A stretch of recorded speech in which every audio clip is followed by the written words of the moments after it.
Hello friends, welcome to my channel Rekha vlog में आप सभी का स्वागत है। आज के इस व्लॉग में हम दिखा रहे हैं कि शादी में जो चाक पूजन होता है तो वो किस तरह से पूजा जाता है, महिलाएं उसमें कौन कौन सी रस्में करती हैं। तो ये है हरियाणा का चाक पूजन। हरियाणा की शादी में किस तरह से चाक पूजन होता है, तो इस व्लॉग में आप सभी उसका आनंद लें और देखें क्या क्या परंपराएं होती हैं। हर जगह की अपनी अपनी परंपराएं होती हैं, इसी तरह से चाक पूजन भी हर जगह होता है।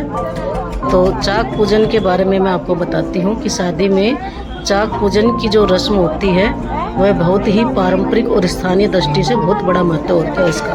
और ये शादी की एक निभाई जाने वाली खास रस्मों से बनी होती है। इसमें रस्म होती है जो कि धार्मिक नज़रिए से देखें तो कुम्हार चाक को ब्रह्मा जी की सृष्टि चक्कर भी माना जाता है। इसके चाक को, जो कि चाक का और कलश का पूजा होता है, क्योंकि ऐसा होता है कि जैसे कुम्हार अपने चाक के ऊपर मिट्टी का शक्ल देता है बर्तनों में के रूप में, उसी प्रकार चाक को नवीनता का प्रतीक भी माना जाता है और कलश को भी पूरे विश्व का प्रतीक माना जाता है। तो शादी में इसको चाक पूजन को विषम दिनों में पूजते हैं, जैसे कि 3 दिन, 5 दिन, 7 दिन, इस तरह से।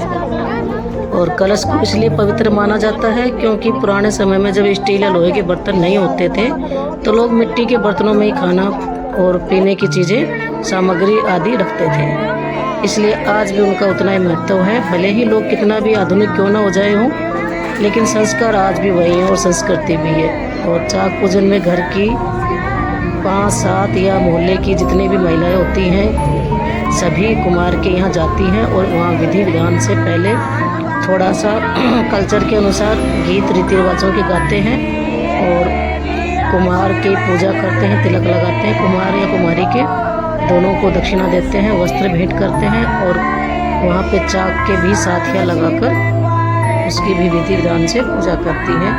रोली मोली चावल से कलश के और चाक के साथिया लगा के पूजा की जाती है। मान्यता है कि चाक पूजन के बाद घर में धन धान्य की कोई कमी नहीं रहती है और कलश को गणेश जी के सामने रख देते हैं, जो कि विवाह संबंधी सभी कार्य शुभ होते हैं और सारा कार्य सकुशल हो जाए, इसके लिए सब अपने पूरे परिवार के साथ बड़े धूमधाम से गीत गाते हुए, नाचते कूदते चाक पूजन का कार्यक्रम पूरा करती हैं और कलश को लाकर रख देती हैं घर पे, जो कि बहुत शुभ होता है। हमारे हिंदू परंपरा में, रीति रिवाजों में, हर काम में कलश का होना बहुत ही शुभता का प्रतीक होता है।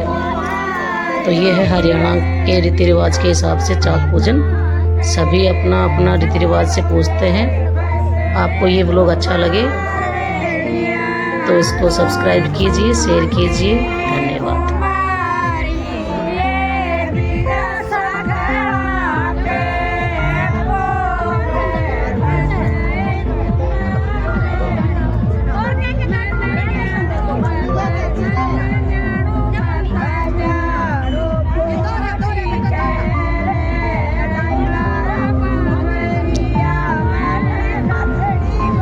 यहाँ पर चाक का पूजन कर रही हैं बहन बेटियां जो होती हैं, परिवार की औरतें होती हैं जो, और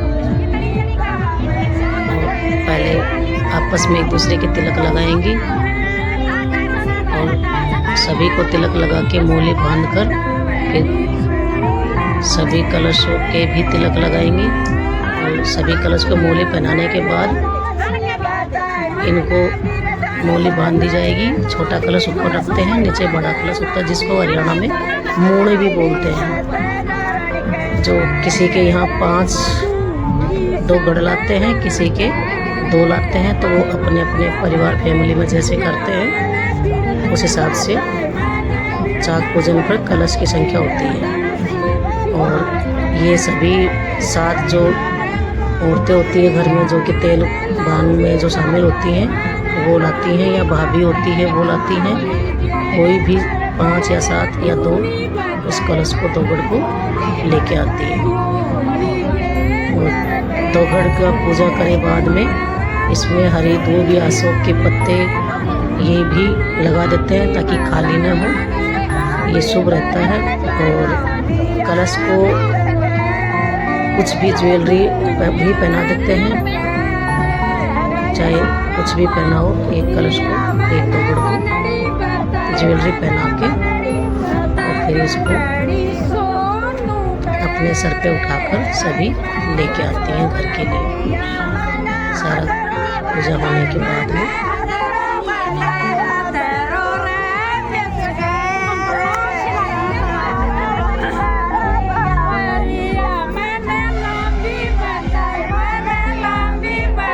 ये गीत सुनिए हरियाणा के, जो कि चाक पूजन पे गाए जाते हैं।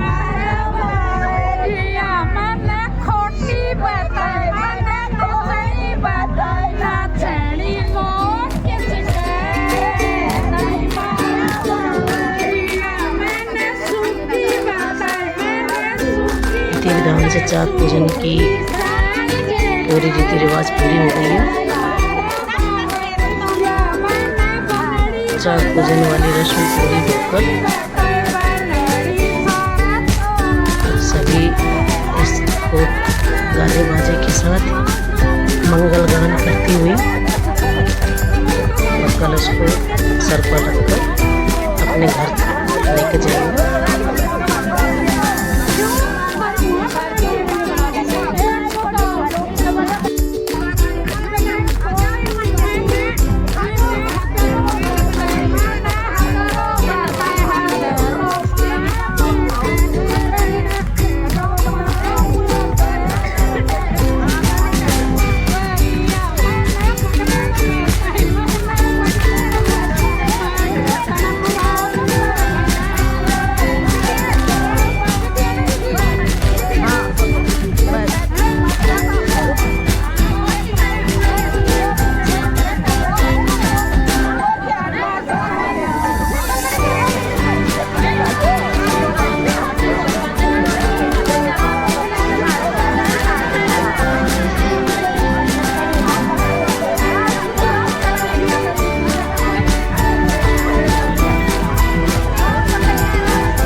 और अब ये चाक की पूजा कर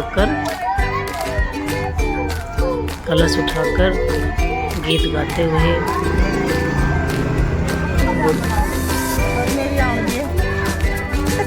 सोते हुए ये पूरा परंपरा निभाई जाती है।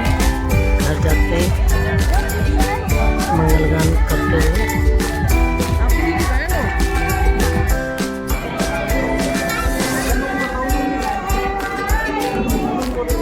और जब घर दरवाजे पर पहुंच जाते हैं तो दरवाजे के दोनों ओर साथिया छावड़ी बनाती है काटने वाली और कलश के भी तिलक करती है।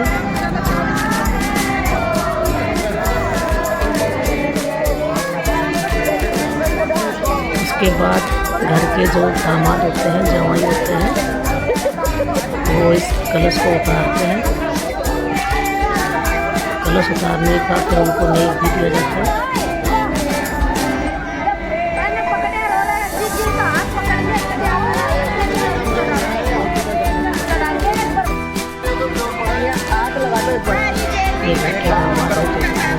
आपको दे दो किसी को भी, अब दर तो कोई भी देगा। ये पकड़ा दो, इनको पकड़ा दो, अब इसको उतार दो।